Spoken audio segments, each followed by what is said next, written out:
three wide for Williams. Play action, rollout pass caught by Pierce. Mason Pierce slipping through a tackle inside the 20. He's still running, cutting it left, slips another tackle, spun down finally at the Round Rock 16-yard line. This for a player who was at cornerback a year ago, making moves like a veteran wideout.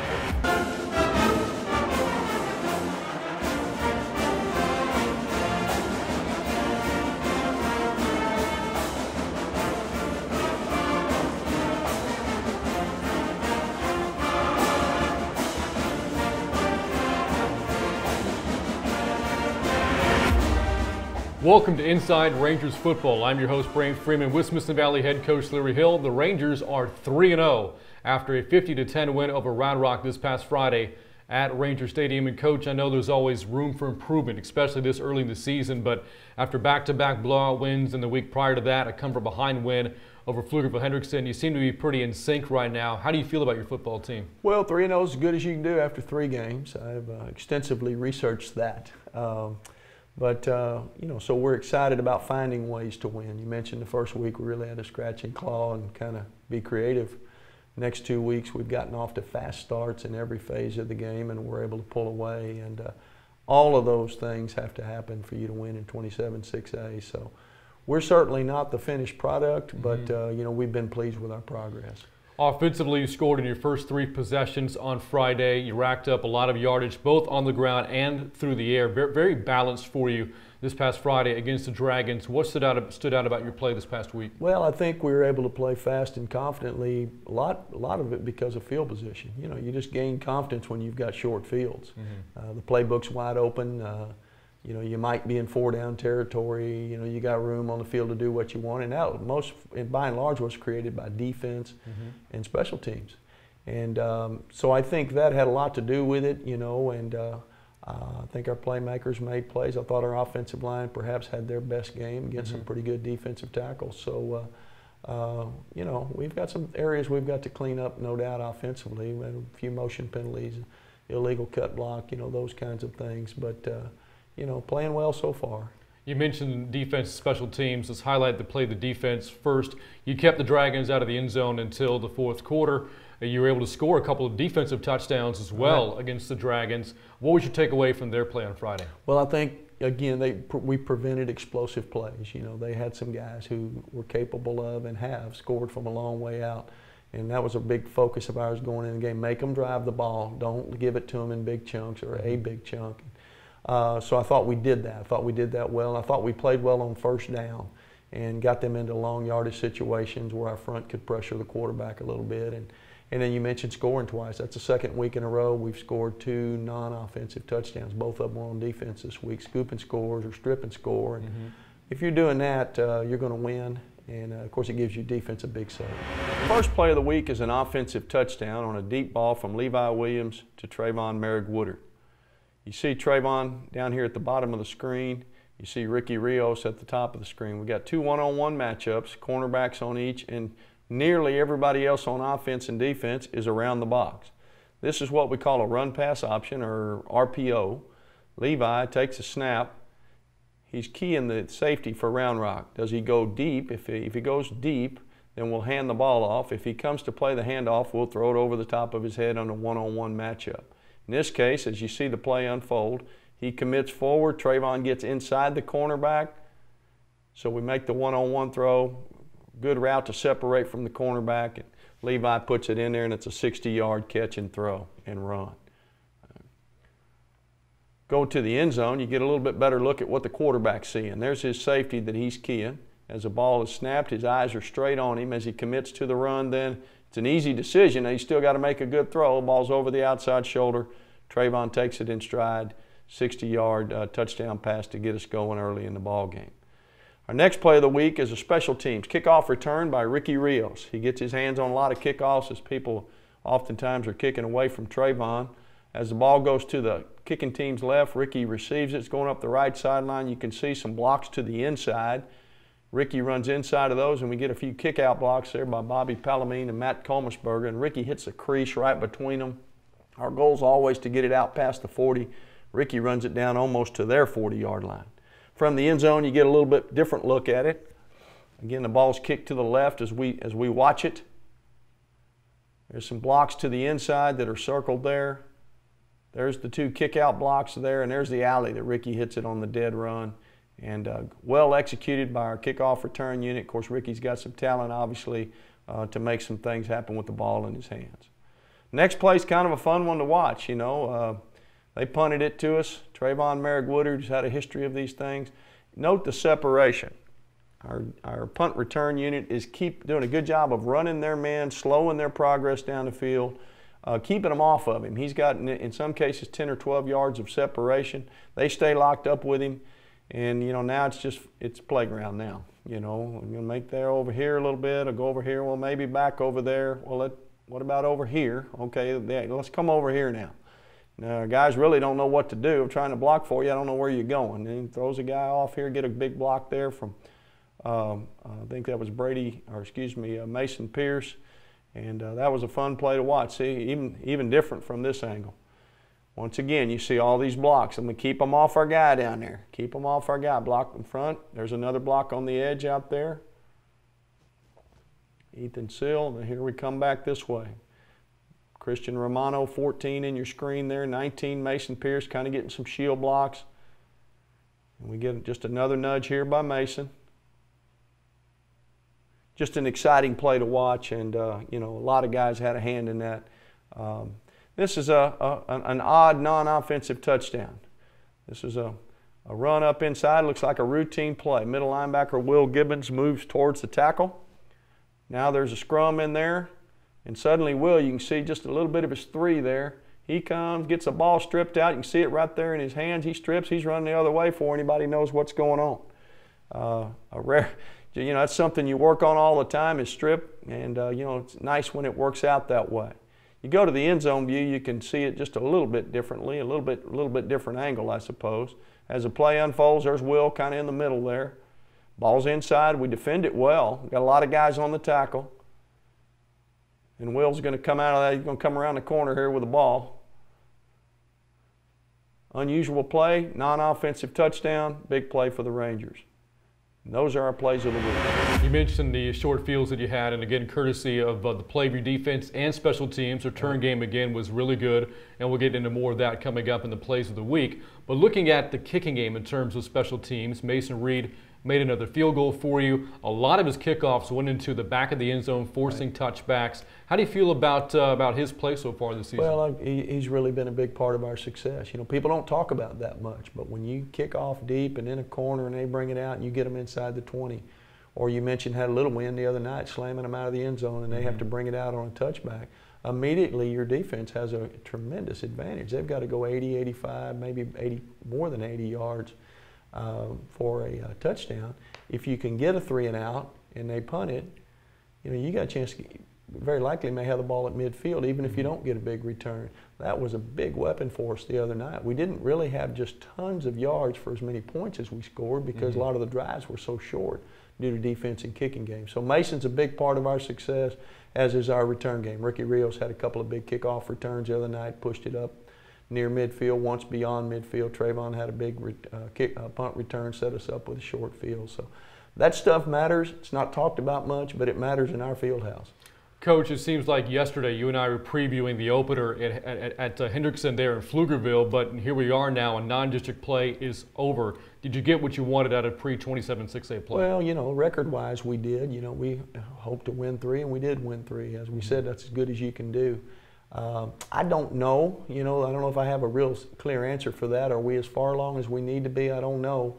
In 27-6A, you'll find out. If you're deficient in some areas, it won't take long to find out in this league because every week you're going to play a really, really fine football team, and including week 1. That's right. 27-6A opener is Steele on the road this Friday. Coming up later, we'll preview that game, but up next, we're going to hear from Emily Wick in this week's Senior Moments and Little Men. Stay tuned. More Inside Rangers football coming up in just a moment.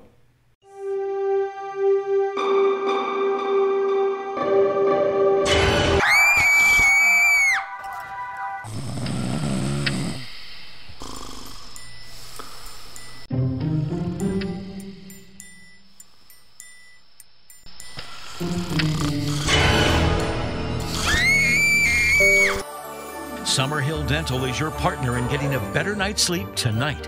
Our appliances are a proven solution to stop snoring and sleep apnea. No CPAP, no surgery, not so scary. So this is it, huh? Yep, this is where it all starts and finishes.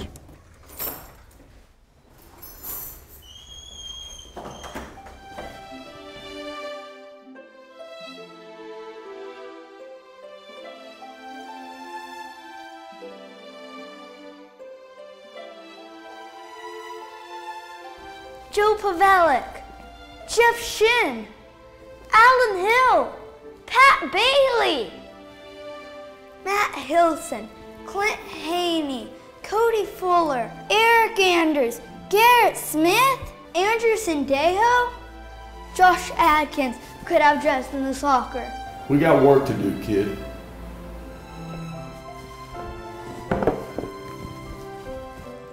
We're gonna go inside, we're gonna go outside, we're gonna get him on the run, we're gonna keep him on the run, then we're gonna go, go, go, go. We won't stop until we're across that goal line. This is a team they say is good.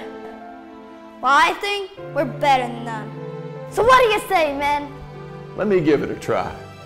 Making videos is not easy. It's confusing and it's hard work. Well, I'm here to tell you, when your back's against the wall, call Wick Productions. It's who we use for game night scoreboard production and the Rangers Network. Amazing, Coach. Another perfectly executed shameless plug.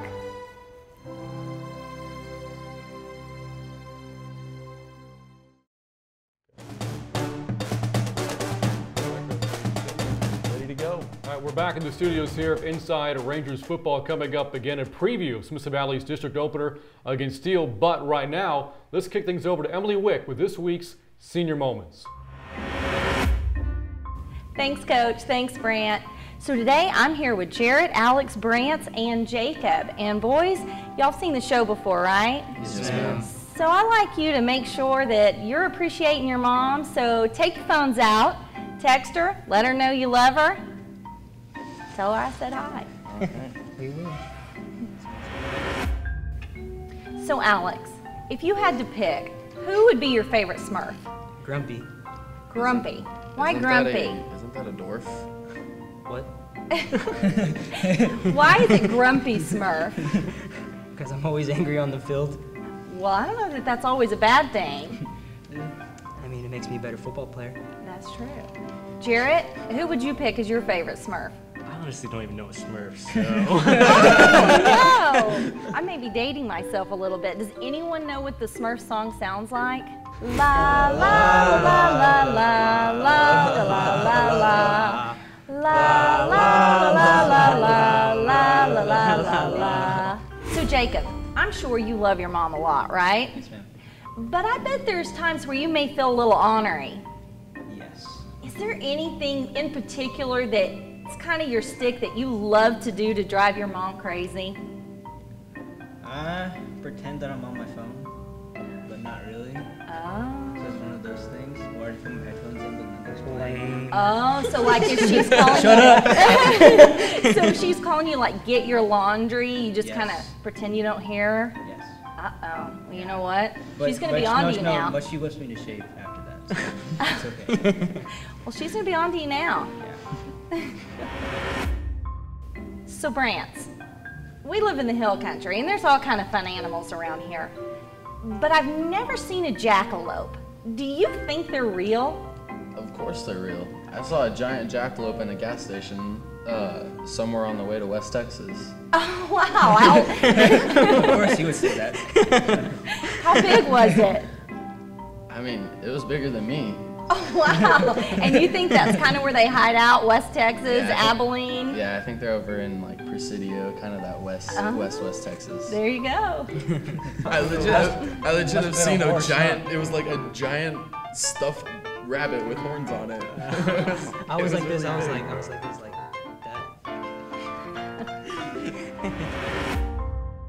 So Jarrett, you've been a little kid before. Yes, ma'am. What was the hardest thing about being a little kid? Not always getting my way or doing what I wanted. Yeah? What did you want to do that your mom was like, no way? Eat your boogers? No. Always wanted to drive. Oh yeah? Did you ever sit in your mom or dad's lap and? No. They would never let me They do wouldn't that. let you do that. You know, times are a little different back then. Back now, that didn't really make any sense. His face. I don't want to say anything. So Jared, if there's a word that best describes you, what would that be? It's probably happy. Happy? You're a happy always, guy? Always happy. That's good. I don't like to be angry. It's just not my sort of thing. So he's the opposite of Alex. Yeah, he's grumpy, I'm happy. Oh, don't sit by me then. So guys, I have a joke for you. What did the thesaurus want for breakfast? Think really hard. Alphabet soup. Close. A synonym roll. Right? That's a good one. So guys, any of you have a joke for me? I got one, but I got it off the Laffy Taffy wrapper. Okay. What do you call it when your dog gives you a kiss? I don't know. A pooch smooch. That's pretty good. So Brant, I heard you can do some impersonations. Who can you do? I can do Stitch, I can do a chicken, I can do Mort from Madagascar. Well, let's start with Stitch. I like him. Hanneman's family. Family's not a good soft behind. That's so good! Okay, the Madagascar guy. La la la la la la. Julian! That's so good. Let me hear the chicken.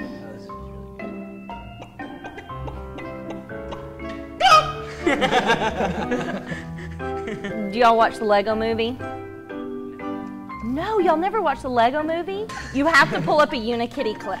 Unikitty's mad now! Jared, Alex, Brant, and Jacob, thanks for coming today. Thank you.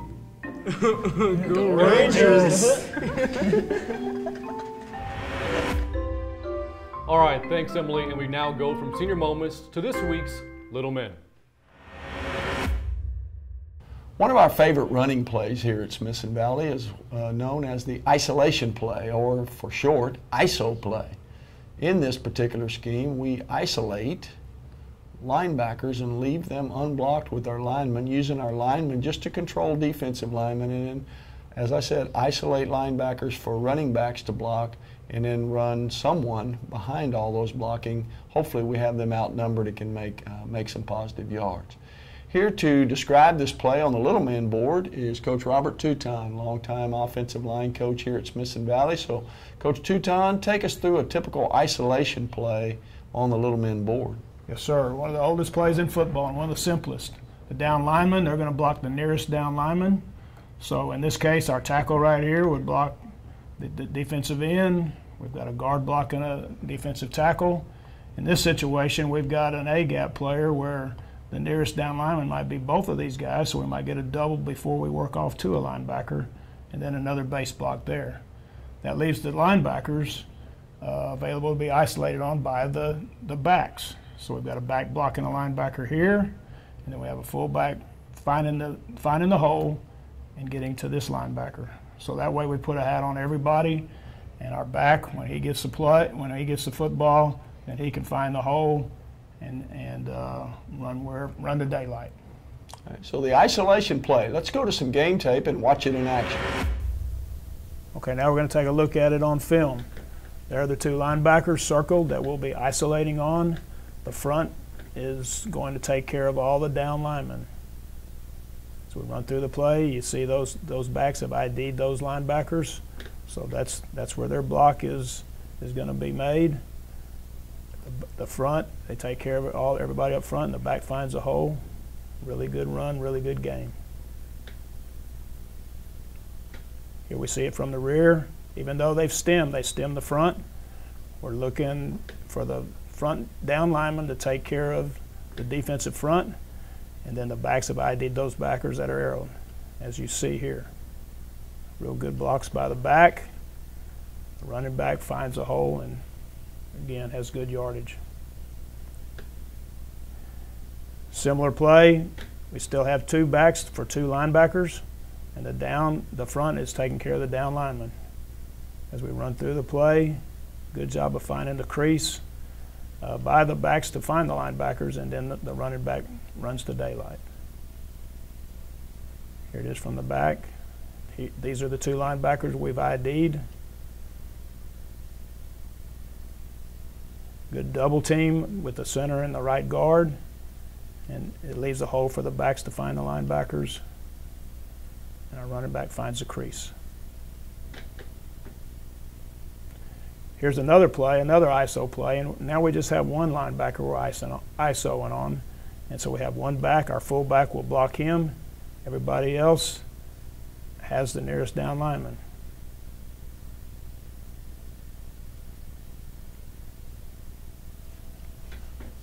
We'll look at it from the back. Double team with the center and the right guard. The back is ID'd that linebacker. Everyone else puts a hat on the down lineman.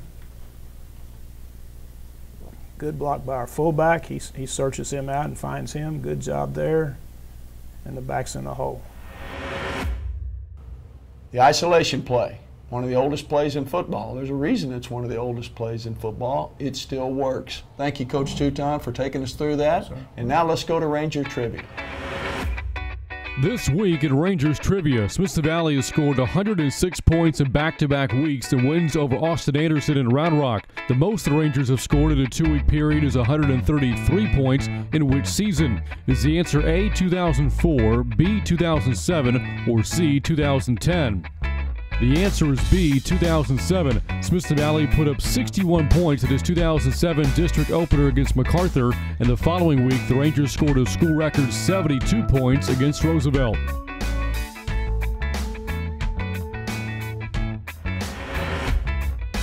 Yeah, you heard that right. 72 points against the Roosevelt Rough Riders 10 years ago. Coach, that was a wild game. It was a wild game. That game was played out at Rutledge Stadium. That was before Heroes was built. Northeast was looking for a second site for games on Friday. So it was a weird deal. We played out at Judson against Roosevelt. 1-point game at the half, and then we scored 72 overall. It's one of the most bizarre games we've been in, but we won. And again, the game prior, 61 against MacArthur, that was the district opener back then. Coming up after the break, we'll preview the district opener coming up this Friday against Steele. Right back with more Inside Rangers football in just a moment.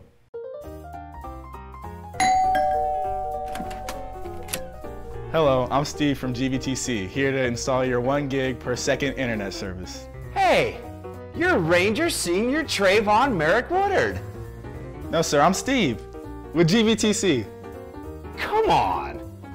Cornerback, kick punt return, wide receiver. I'll be over here. I'll let you know if I need anything.